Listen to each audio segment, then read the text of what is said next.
just to help me move the patient then into right lateral recumbency. So we're going to be on the right side, legs to face us. So I'll take the front end, you have to take the back end, and then on 3 we're just going to turn. So 1, 2, 3. Thank you. I'm just going to make sure that the tube head is kind of directly over where we need to be.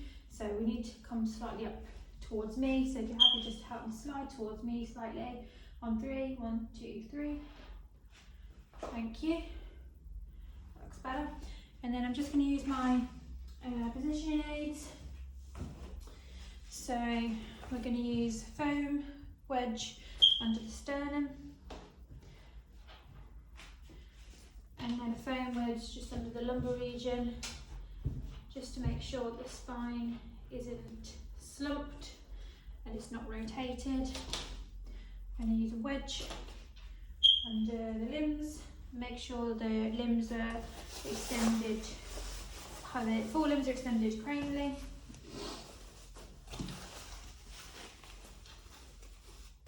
And then the hind limbs should just be sort of extended caudally. So, just gently face them over, like that. Okay. And then I'm just going to check down the patient, making sure that again the spine is straight. I'm just going to put that wedge under it slightly more, making sure it's not slumped. I'm happy with that. I'm going to measure the depth of the patient to check whether I need a grid. So this patient's depth is above 10 centimetres. So I would need a grid for this patient, and I would also use a medium sized cassette, and the cassette would go underneath the grid.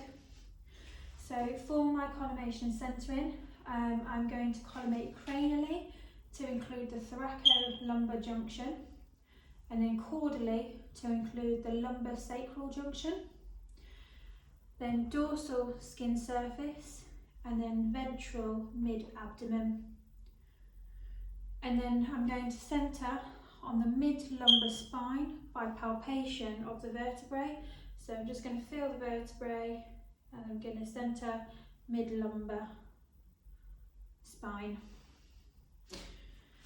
I'm going to fill out my patient label. I'm just going to have the patient name, the patient ID, and the date. And I'm just going to fit that into my collimation. And then I'm going to put in my right left marker as well, so we're on the right side. I'm just going to make sure that right marker is within the collimation as well. So I'm going to stand back, have a look, make sure it's straight. I'm happy with that, so if you're happy just to exit the controlled area with me, into the safe area, and we'll just take the x-rays. Okay, and I'm happy with that.